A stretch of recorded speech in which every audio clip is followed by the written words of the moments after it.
YouTube? All right, so we back in here. As you seen, what's in here? We got a little Civic, not just a Civic, red badge, top R, got a front lip, side skirts. We actually painted them here, not the bumper. We didn't paint the bumper. We just done the sides, the fender lip, or the bumper lip and the side skirts.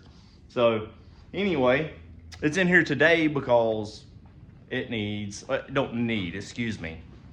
He wants to do a clutch master cylinder on this thing. So from what I've heard on these things, I don't know a whole lot about them, but they use a master cylinder. It's got some kind of dampener in it. Okay, so the dampener is supposed to make the clutch feel softer, or I don't know. It takes away the feel of the car. And us people who drive cars or drive said car like it's supposed to be drove, like it's built for, we like to be able to feel the car. We like to be able to feel the engagement of the clutch. We like to be able to feel it in the steering and have feedback and all that, right? So evidently the master cylinder on this car, and what they do on the top R's is they put a dampener in them and it takes away that feel. So they make a master cylinder for this thing. They probably make multiple different brands. I'll show you what he's got. But they make them to where it gets rid of that dampener. You put a new master cylinder on it and a new cable on it, and it gets rid of that mushy feel, or whatever you want to call it. I haven't drove the car. The only time I've drove this car is pulling it into the garage. Is the only time I've even drove the car.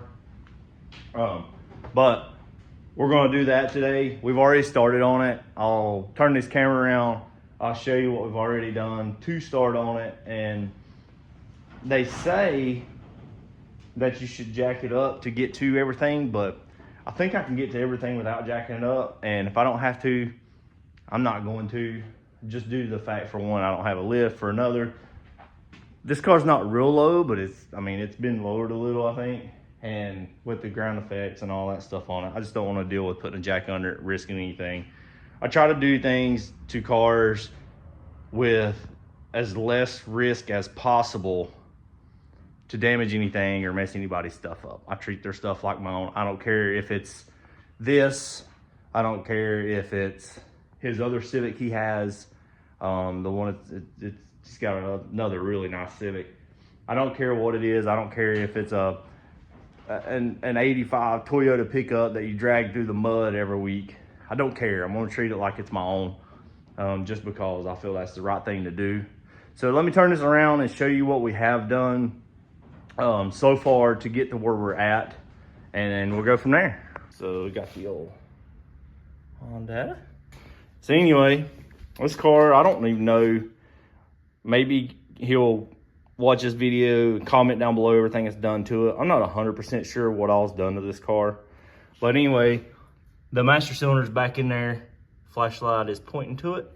So anyway, it's back in there. So you got a hose that runs from that master cylinder reservoir for the brakes. It runs over to that. So you got to take that off and cap it so you don't lose all your fluid. And then, of course, you got to take that line off. There's two, I think they said 10mm bolts, plus the Carter pin and the little pin that holds it to the clutch pedal. So you got all that. But so to get to this point, we took the intake off, which isn't that bad. It's 2 bolts right here, and then I think that's it. I think that's it. 2 bolts there, and of course taking the boot off, and then it sits on this pin right here. So you gotta pull it off of it, and your slave cylinder is right down there. See, that right there is in your slave cylinder. So the line runs down to there. It runs right through the right beside the frame rail. It runs to there, and it goes from there over to this over to the slave cylinder. I think this is the other hose that they replaced, but I'm not sure. I'm gonna have to look at it. It might be this one, or it might be this whole thing they replaced. I'll have to look at the kit. But anyway, that's what we've got. And of course we had to take the battery out, battery tray, everything's over here. Boy, you need to do better. So anyway, we took everything off. There's his top, his battery, the piece that goes around the battery, as you can see. And then the bottom tray and the middle piece. So we took all that off just so we can get to everything. I wanted to kind of see what I could and couldn't get to from up here. And I think we're pretty golden. The only thing I'm kind of worried about is the one hose on the bottom, but you can see it. Let's see here. See if I can get you zoomed in. See the rubber boot? Right below it is the line for the master cylinder, or for the slave cylinder. So I think that I can get that out without having to jack it up and take the under tray off and go do all that mess and all that stuff. So let's get to it. This is what he got. So Hybrid Racing is what he bought for it. Of course, you got your new master cylinder, and then you got your hose there. I think that is a complete hose. It gets rid of all that. Yes, it is, because one of these fittings, there's two in there. So this one with the AN fitting on it, this one right here with the AN fitting, it goes in your slave cylinder, and then that banjo bolts onto your master cylinder, I'm pretty sure. I'll have to look it up again to make sure, 100% sure, but I'm about positive. And then these shims, there's just some new clips to put on your brake hose, so you can still clip it into your spots on your frame rail so it doesn't flop. Everybody gives me crap about running zip ties, but look, there's a zip tie in here. These spacers will go, from what I have seen, they go on here. So you put your master cylinder in, these go on the inside, and then your bolt tightens up to it. So, and then it comes with this grease right here. It's like a lithium grease. It goes on your pin that goes through that, because you got a pin that goes through that where it mounts to your clutch. So I'm 90, 100% sure that that whole line gets replaced by this rubber hose. So I'm gonna take the rubber hose out of the package, and I wanna route it and make sure it goes all the way before I take it all out, of course. Or I'll look up that kit and make sure. But anyway, that's what you gotta do. You gotta take the airbox off, you gotta take the battery out, battery tray out. They say the best route is to jack this thing up, and it don't have an under tray on it anyway. But anyway, they say the best thing to do is to jack it up and go up from underneath. But I don't really see a point in it. But we'll see what happens when we try to run this hose and go from there. But see where that's clipped in back here on that. So it'll probably take those out and put the plastic clips it comes with in. So let's get to it. All right, so you can get it apart and out through the top. You can do it. I'll show you what I did, and it's a little aggravating. Probably would be a little easier if you put it on a lift, or if you want to put it on a jack or something and get up from underneath. Especially this one don't even have the cover in the bottom or whatever. But let me show you what I did and how I got it out completely. Okay, watch. Watch like I had on time lapse, man, whatever. Anyway, so this goes to the slave cylinder. It runs into here, and then you got a rubber hose that runs around. So at first, I undid it right here, and there's a clip that goes on there. I guess if you ever had to replace that rubber hose. But I just unbolted it. This one bolted. I'll show you where this one bolted, and I'll show you where this one bolted. And so I just unbolted those, and of course undone everything, and I fished it out. It does run up underneath this mount, so it is a little aggravating. But one of them was mounted. Let me turn my light on and see if it helps you. So one of them was mounted right down here. Had a little bolt right there. And then the other one was mounted, where the heck was it? Right there. So right there and right there is the two brackets. Then I did have to manipulate the line a little bit, or as some people like to say, bend it. But I had to manipulate the line a little bit to bend it enough to get it to the areas that need to come. But it does come out in one piece. You can get it out from the top. So, I mean, I don't know what to tell you. If you want to do it the way the other video shows you, that's fine. I think I probably saved a little bit of time doing it this way than going underneath, because even if you go underneath, it's really tight right there, and I don't know if you could get it through those bends without manipulating or bending the lines anyway. And it didn't bend it too bad. It probably curved it a little bit right here, but I mean, it's not pinched, it's not anything. So if somebody needed a line, I mean, you could probably sell it to them, but realistically, they ain't. More than likely, if you're doing this upgrade, you're never going to need this again. You're not going to, if you have a car like this, more than likely, you're not going to hang on to something like this to sell it for $15 or $20 to somebody. To me, it's not really worth keeping to save, but obviously, I'll leave that up to Garrett, see what he wants to do, if he wants to save it or whatever. I wouldn't. That's just me. You could. I say you could. I'm going to say that you could probably use this complete line and not even change it. You know what I'm saying? But this line it comes with, I'm going to assume it looks like it's probably a steel braided line inside. So this is going to be a better line overall. So I would definitely change it.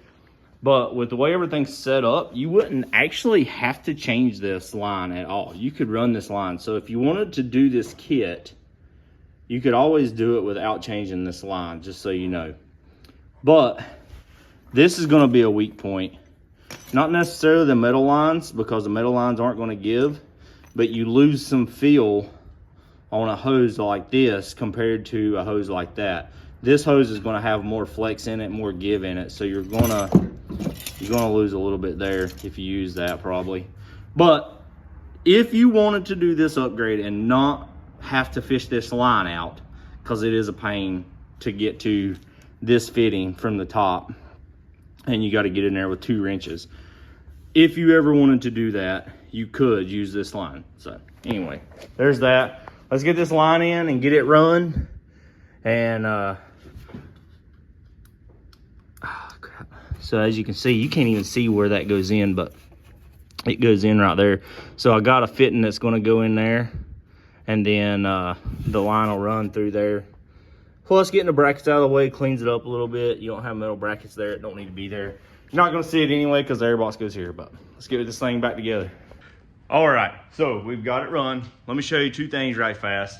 Obviously, I still have the master cylinder in my hand. I'm going to show you a couple things, how I feel about it. This thing is adjustable, just so you know.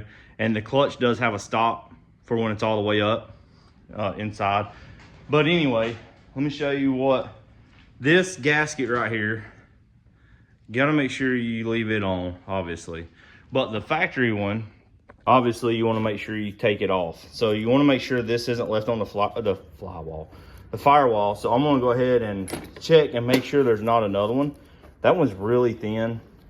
That one is too, so here's what it is. But this one's pretty thin, so I'm going to check on the firewall and make sure. One pretty neat thing on this, it's kind of backwards in a way. So on the factory one, your feed hose is here and it comes out here. And on the new one, that must be that dampener piece. It must be in there. It must be right in there. So anyway, this one actually has a metal spout where that one has a plastic one. It is what it is. And then of course you got this. So, but it's backwards. So your exit line's there, your feed line's there to whatever. It is what it is. But so when I took this one out, I crimped this hose is what I did. There's multiple different ways you could get this out, and then you could stick something in the end of that to keep it from leaking. Obviously you don't want any brake fluid touching any paint, so whenever you're doing this on any car, put rags down, put something down where you don't get no brake fluid on the car. When you're pulling stuff out, make sure you take a rag and cover up anything that's going to leak any brake fluid so it doesn't get on the paint, because you don't want to get brake fluid on the paint. It will ruin paint. So anyway, there's that. Then on this, turn my light on here, that bracket right there goes there, and then you run it through just like it was on the other one, right through there. And then I actually fastened it, where's that? Back into that clip. So, and then it runs up, and then you'll have the line there, and you got your hose there. When I took it off, I took the clutch line off of this one. I actually took the clutch line off here. I was going to use this to stop the fluid, but it wouldn't stop it. So I pinched that. I forgot I had this thing, so I pinched that. That way you can take this thing and get it out. You know what I'm saying? You can get it out, and once you get it out, you can unhook that hose very easy. When this thing is in there, in the car, they had the clamp on this back side, so you couldn't even get to it. So pinching the hose off, took this line off, pulled it out, and then I could get that hose off. Just a little tip. Have those things to pinch the hoses. In my opinion, even if you want to buy expensive ones, that's fine. I bought those at Harbor Freight, very cheap. They pinch the line off, and then that way you can pinch the line off, take this line off, and you don't leak fluid everywhere. And then you can pull the whole washer cylinder out and take that off. I watched one video, and I don't know why, but they took this cowl panel off. I don't know why, because if you fill up under there, you cannot get to nothing with the cowl panel off anyway. So it doesn't make sense. If there is a reason, somebody leave it in the comments why you would take that cowl panel off. To me, that's, 30 minutes or so of time that is kind of pointless, but it is what it is. Let's get this thing back together and get it bled. All right, I got my gloves on, but we got this thing back together. We have something else we're going to do to it, but you're going to have to come back for another video because I'm not going to do it all in one video. We're actually going to put a window, I call them window regulators, but they call it a window lift motor in this thing. So you're going to have to check out the next video for that, but let me show you. We got everything back together except for the negative cable, because I'm going to leave that off for doing the window motor. But I cleaned his battery up and put some stuff on it to help with the corrosion and all that. So hopefully that'll help him out with that. Won't be as corroded next time somebody looks under it. I still got to put my clamp on here. I still got to tighten this clamp up. But it's back together other than that. So let's get these couple clamps on and start another video, because we're going to go ahead and do that window motor today. But I appreciate y'all watching. I hope y'all enjoy these kind of things. It's kind of cool out right now. It's just nice today. Hopefully we're going to have some car content out soon. And also, watching this video, you're going to get a little insight of what's to come this year. When I started this channel, we was doing a lot of racing. We wasn't racing. We was going to the tracks a lot, and we was taking the Super a lot and doing some test and tune stuff. Well, the Shadyside Outlaws, we didn't go last year, but like a couple times, I don't even think we went at all. We just, for one, with running the business, we was trying to get everything established and get everything under kind of control of what we could and couldn't do. But anyway, we have racing coming. The Outlaws start up April 2nd is the first Thursday of the Outlaws, and then it's the first Thursday and the third Thursday. Probably won't go to all of them, but there is going to be some awesome racing coming, because they have eliminated a bunch of rules. Like, so small block boost, you got to be 2,800 pounds. Other than that, I don't think there's any rules. There's no turbo limit, anything like that. Nitrous cars, I think it has to be under a 5-inch bore or something like that. But other than that, there's no weight limit or nothing. So there's going to be some rowdy cars coming out for the Outlaws. So if you're watching this video, you're getting an insight of what is to come on this channel this year. That's the plans anyway of now, is to try to go and do more of the race car stuff. I really enjoyed the car show stuff. We're still going to do that. I don't know which car we're going to be taking. I really have enjoyed driving the white car lately. We might take it to more stuff than the black car, purple car, whatever. But anyway, I appreciate y'all watching. I hope y'all like, share, subscribe, all that stuff. I've got more videos coming. I've got probably, counting the window regulator in this, I've got 1, 2, 3. I've got about 4 videos. I've got 2 that's ready to be made and put out. And then I got some more that's already been planned to be made. So I'm trying to stick with what I said as far as getting more videos out to you. And so appreciate y'all watching. See ya.